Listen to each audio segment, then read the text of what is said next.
dipersembahkan oleh Halo para wanita di seluruh Indonesia, apa kabar? Saya Tantri Murdopo, inilah Lady Boss, program pertama yang bekerja sama dengan Womanpreneur Community Indonesia, tempat di mana kita akan sharing ilmu, sharing edukasi, sharing informasi, dan juga mengangkat potensi seluruh wanita Indonesia yang ingin menjadi seorang womanpreneur. Hari ini kita kedatangan tamu spesial dari Provinsi Banten, seorang womanpreneur yang mengangkat potensi di sekitarnya yang dianggap bukan apa-apa menjadi sesuatu yang spesial, menjadikannya bisnis dan juga mendatangkan keuntungan. From nothing to something. Siapakah dia dan bagaimana ceritanya? Kita langsung lihat video berikut ini.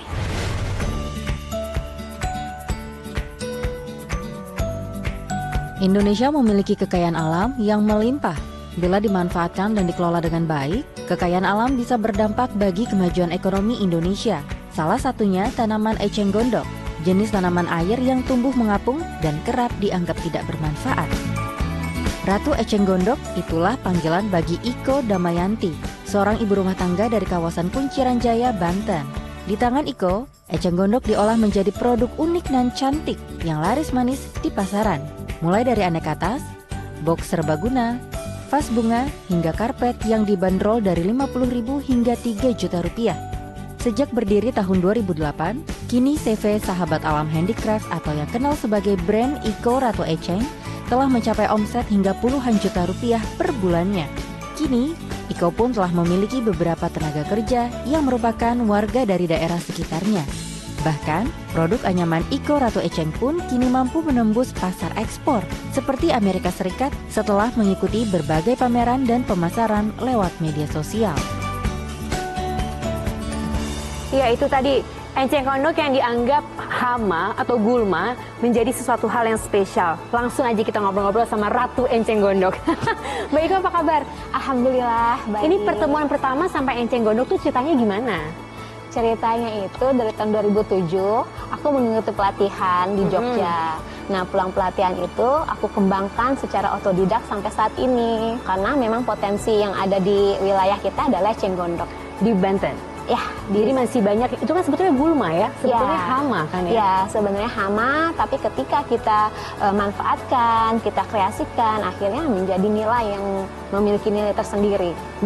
Sebelum berbicara kekreasikan, karena kalau kita lihat tadi videonya, warnanya kan hijau. Ya.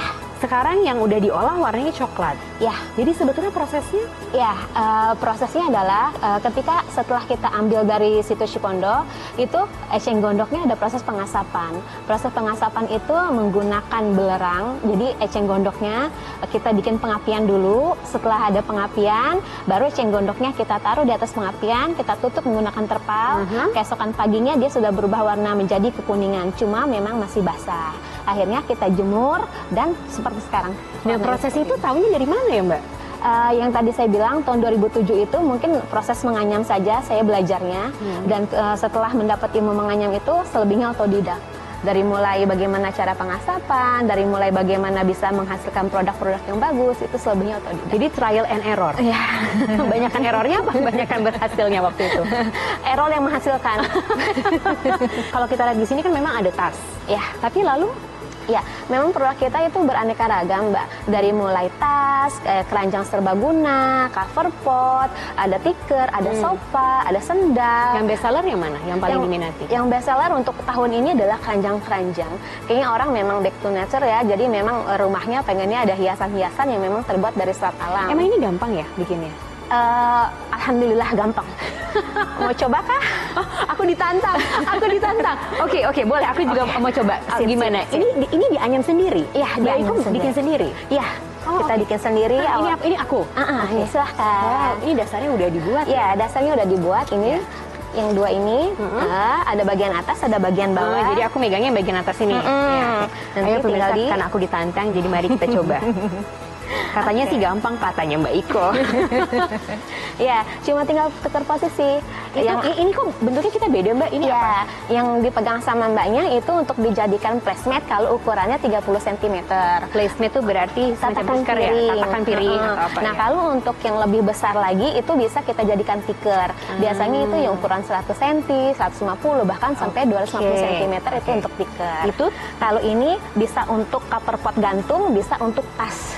Karena cantik memang ya. ada cetakannya. Ini adalah cetakannya terbuat dari kayu yang memang udah dibentuk sesuai desain yang kita inginkan. Jadi nanti hasil si eceng gondoknya bisa membentuk seperti ini. Oke, jadi mulainya kita gimana mulai nih, ya. Mbak? Ya. Sip, itu ada dua, yang di atas putar ke bawah, yang di bawah putar ke atas. Yang di atas putar ke bawah, yang di bawah putar ke atas. Oke, kita coba. Oke, Silakan. Ya, ini ke atas. Mbak Iko juga ya. Oke, ini atas, putar ke bawah, yang bawah putar ke atas. Oh iya, ini ikutin pola ini aja ya. Yang tengah-tengah tuh sebagai tiang ya. Ini berapa lama jadinya Mbak? Kalau untuk placemat kita hanya sebentar, kurang lebih 1 jaman. 1 jam? Kalau untuk tikar itu memakan waktu karena memang dia besar ya, kurang lebih 3-7 hari. Tapi sekarang masih bikin sendiri Mbak? Kita ada beberapa karyawan, kurang lebih ada 7 orang yang membantu untuk produksi kita. Semua ibu-ibu? Ada bapak-bapaknya, bapak-bapak yang khusus untuk ngambilin eceng gondoknya. Bapak-bapak khusus untuk mengambil enceng gondoknya dan ibu-ibunya juga diberdayakan di Iya, benar. Itu Mbak Iko yang ngajar sendiri? Iya, saya yang mengajak mereka untuk menganyam dengan catatan ketika nanti mereka udah bisa, mereka nanti akan menjadi mitra kita, jadi partner kerja kita. Mereka yang menganyam, nanti kita yang bayarin anyaman mereka. Misalnya satu ininya berapa rupiah, seperti itu. Oke, ini kayaknya kalau misalnya ngikutin saya bisa 5 jam nih. Mbak Iko butuh sejam, sesinya 5 jam sampai 10 jam. Kita break dulu kali ya, sembari saya belajar lebih lanjut sama Mbak Iko. Kami akan segera kembali sesaat lagi. Kita akan ngobrol-ngobrol juga bersama mentor nanti untuk belajar bagaimana menangkap potensi from nothing to something. Tetaplah di Lady Boss.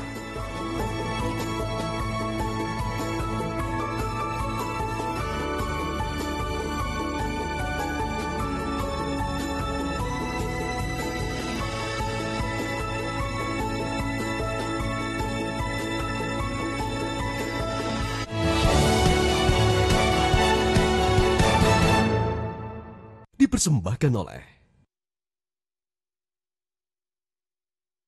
Mau gampang login? Banyak fitur keren bikin hidup lo makin gampang dan seru. Bisa login pakai sidik jari dan Face ID.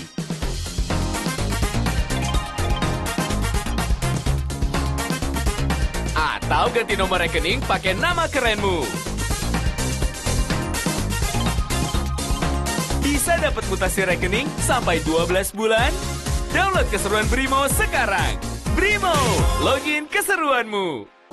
Permasalahan kesehatan seputar jantung, stroke, diabetes, hipertensi, dan penyakit lainnya dibahas tuntas oleh para praktisi kesehatan. Teknologi di bidang medis juga berkembang dan menawarkan kemudahan untuk Anda. Bagaimana teknologi laser membantu mengatasi masalah kesehatan? Saksikan Go Healthy di Metro TV. Didukung oleh President's Corner pekan ini. Di tengah pandemi, Presiden Joko Widodo melantik 881 pamong praja muda secara virtual di Istana Bogor. Presiden berharap para pamong praja yang dilantik dapat mengemban tugas sebaik-baiknya. Saya berharap para pamong praja muda untuk memberikan nuansa yang berbeda, memacu birokrasi yang smart shortcut. Agenda sepekan Jokowi dan sisi lain istana kami hadirkan dalam President's Corner, jam 8:30 malam ini. Top News, Sabtu dan Minggu, live jam 9 malam.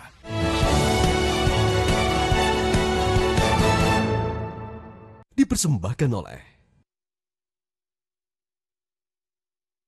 Pemirsa, kita kembali lagi di Lady Boss, masih berbincang-bincang tentang bagaimana melihat potensi from nothing to something.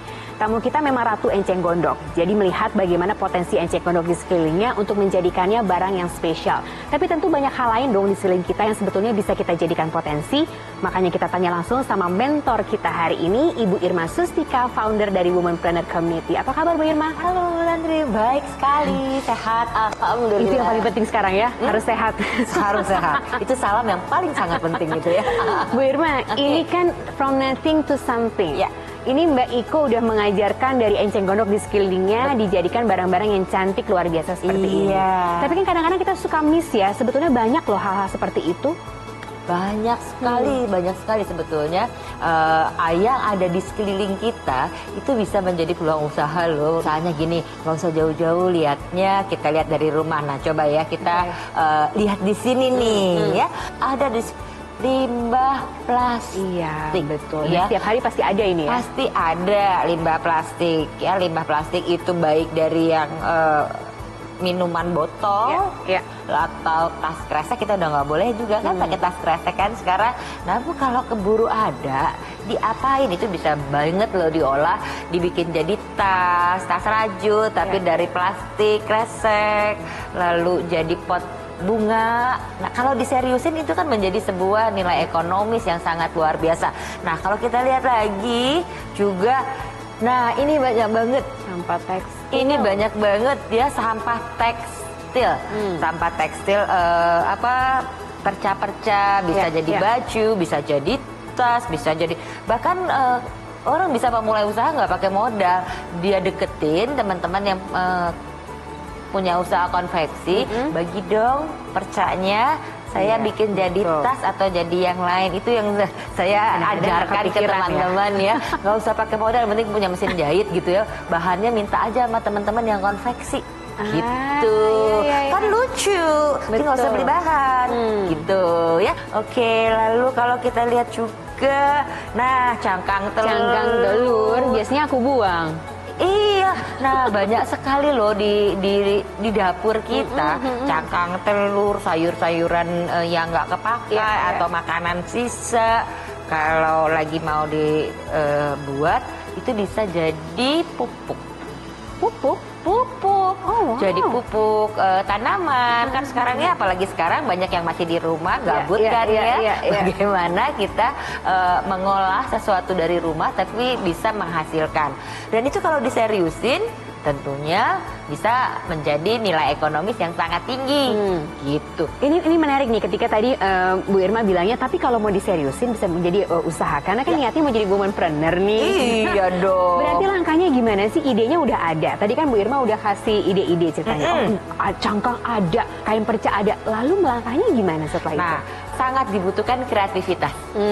Ya, kreativitas itu penting sekali saat kita ingin memulai dan menciptakan sebuah ide bisnis. Apakah dari ide-ide ini orang butuh apa? Balik sih sebetulnya problem orang apa, orang butuh apa. Dari hal-hal yang nggak berguna ini bisa menjadi barang-barang yang berguna, produk-produk yang berguna yang dibutuhkan orang. Sebuah barang, sebuah bahan baku, sebuah sampah sekalipun, kalau diolah dengan baik, tentunya itu akan sangat bernilai tinggi sekali. Nah, dulu Mbak Ika mengambil kreativitasnya gimana? Ketika lihat enceng gondok langsung kepikir tas, kan nggak gitu kan? Ketika lihat enceng gondok langsung kepikir tiba-tiba jadi keranjang, langsung gitu? Enggak kan ya? Enggak. Memang awalnya dari lulus SMA, saya lulus SMA 2005. Saya berpikir usaha apa yang modal sekecil-kecilnya tapi untung sebesar-besarnya. Itu. Jadi mindsetnya sudah entrepreneur. Pemikiran saya udah seperti itu. Nah kebetulan eceng gondok di situ Cipondo itu sangat berlimpah, dan dinas setempat pun, Dinas Industri dan Perdagangan Kota Tangerang itu sangat aware sekali dengan ini. Jadi bagaimana caranya eceng gondok yang ada di situ Cipondo mempunyai nilai jual tinggi, berarti memang harus ada SDM-nya. Akhirnya beberapa orang dikirim ke Jogja untuk belajar menganyam. Termasuk saya. Dan pulang belajar menganyam udah langsung kepikiran nih, banyak PR-nya. Pulang dari Jogja langsung banyak PR-nya. Apa-apa yang harus dibuat, mulai dari keranjang, tas, segala macam saya buat. Akhirnya ya sampai saat. Tapi tantangan terbesarnya di mana? Tantangan terbesarnya untuk saat ini adalah SDM bagi saya. Karena tidak semua orang kita ajak, kita rekrut untuk mau belajar menganyam itu gampang. Karena mereka berpikir menganyam itu susah. Itu yang udah ada di pikiran mereka. Tapi dengan berjalannya waktu, akhirnya saya berpikir, saya rayu mereka, yuk kita belajar menganyam, uangnya segini, sambil jaga anak bisa kok menghasilkan seperti itu. Jadi sekarang tantangannya lebih ke SDM. Lebih ke SDM untuk saat Tapi ini. waktu itu kan PR banyak ya ketika memulai dan ternyata harus satu-satu pelan-pelan PR-nya diselesaikan. Berarti memang gitu ya prosesnya ya, Bu Irma ya? Betul sekali. Jadi memang pada saat kita memulai usaha, sebuah ide itu sudah ada. Kan lebih baik kalau juga misalnya apa sih yang menjadi yang akan kita angkat dari produk ini gitu loh ya. Apa yang menjadi penguat dan pembedanya sehingga orang akan terus mencari produk kita di antara produk-produk sejenis lainnya. Oke, disimpan dulu nih Bu Irma, ilmunya disimpan dulu. Nanti kita akan ngobrol lebih lanjut lagi bersama mentor dan juga Mbak Iko. Kami akan segera kembali sesaat lagi, tetaplah di Lady Boss.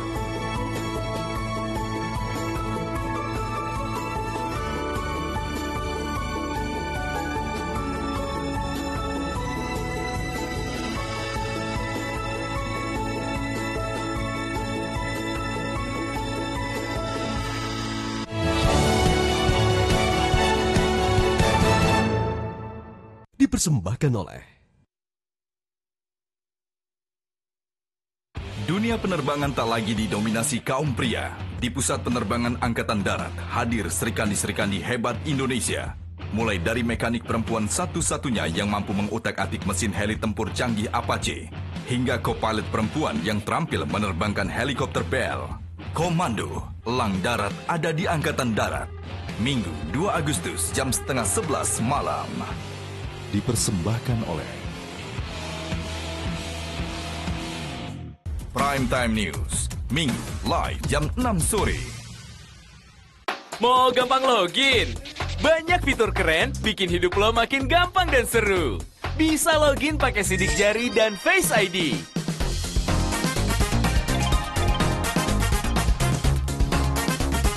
Atau ganti nomor rekening pakai nama kerenmu.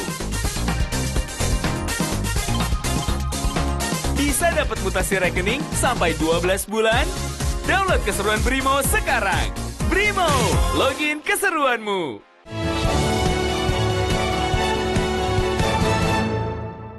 dipersembahkan oleh Pemirsa, kita kembali lagi di Lady Boss. Aktualisasi produk menjadi sangat penting ketika kita menjalankan sebuah bisnis karena kita tentu tidak mau bisnis kita berada atau barang-barang produk kita berada di titik itu saja. Kita pasti ingin ada pengembangan lebih lagi. Saya akan langsung ke Mbak Iko. Memulai dari enceng gondok, kemudian sekarang produknya sudah dikenal masyarakat, bahkan juga sudah dipasarkan di luar negeri. Pemasaran seperti apa yang paling efektif waktu itu sehingga masyarakat mulai aware ada si Ratu Enceng Gondok ini gitu? Ya. Untuk pemasaran mulai tahun 2008 ke 2015 itu kita lebih ke pameran ya, karena waktu itu mungkin belum Instagram belum terlalu gitu kan. Sosial media belum ada. Sosial belum terlalu, jadinya kita masih membutuhkan waktu itu offline-nya. Jadi kayak pameran-pameran yang disupport oleh pemerintah itu sangat kami harapkan waktu tahun-tahun itu.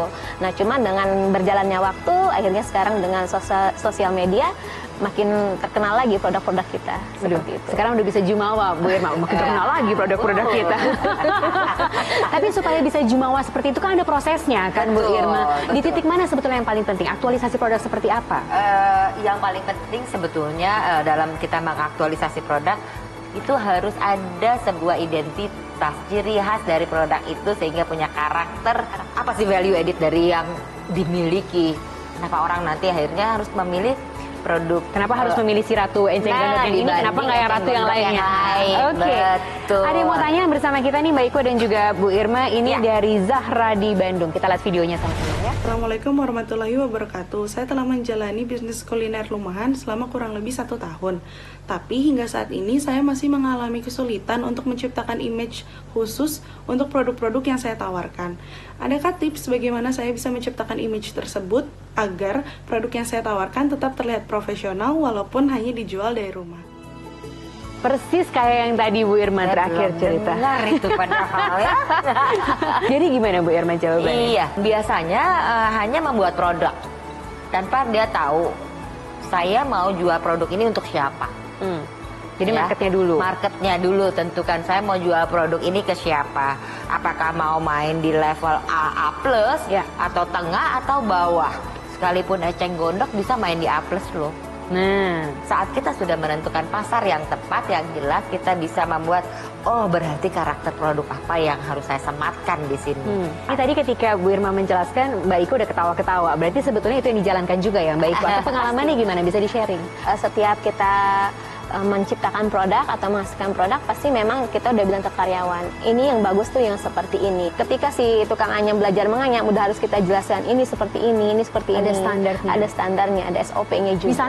Misalnya tas ini, itu untuk kelas yang mana? Untuk standar yang mana? Jadi kalau yang tas ini kita memang untuk yang tengah aja, karena memang itu kulitnya juga kulit sintetis. Ada juga kita yang untuk kelas yang atasnya kita ciptakan dengan menggunakan kulit asli. Seperti itu, cuma memang ada perbedaan harga ya Bu Irma ya di situ. Ada lagi yang mau bertanya bersama kita, ini dari email dari Kartika Rahayu di Bali. Kita baca sama-sama. Jika menjual produk-produk yang terbuat dari limbah, ada aja yang beranggapan kalau produk tersebut nggak bersih atau kurang bagus. Bagaimana caranya membangun kepercayaan pelanggan bahwa produk yang kita jual berkualitas baik?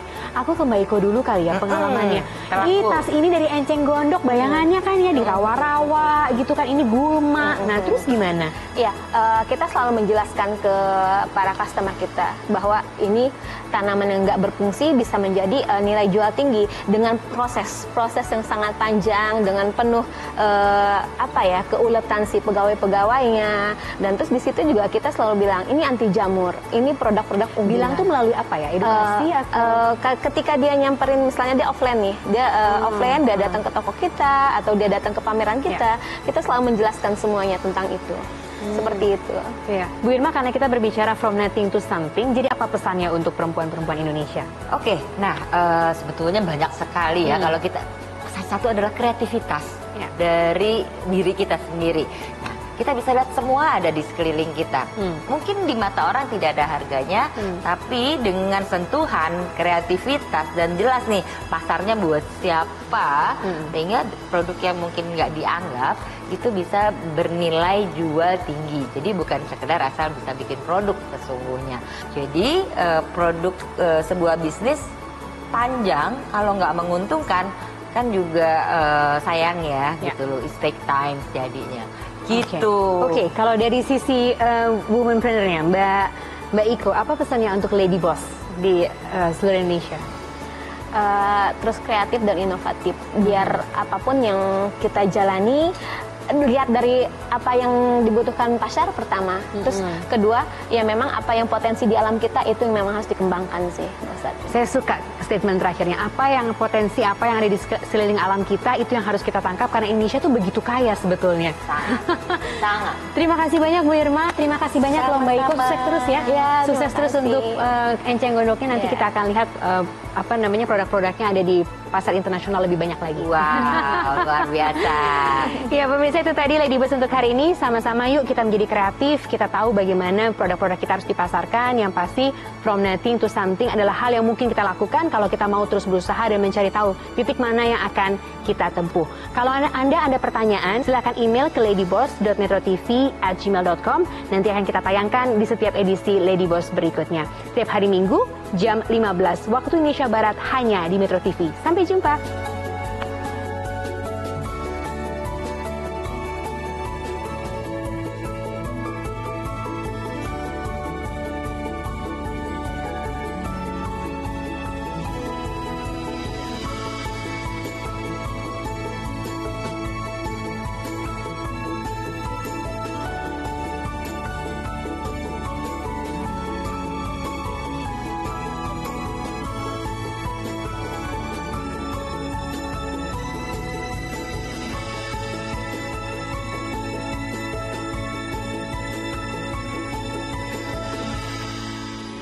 Metro TV, knowledge to elevate.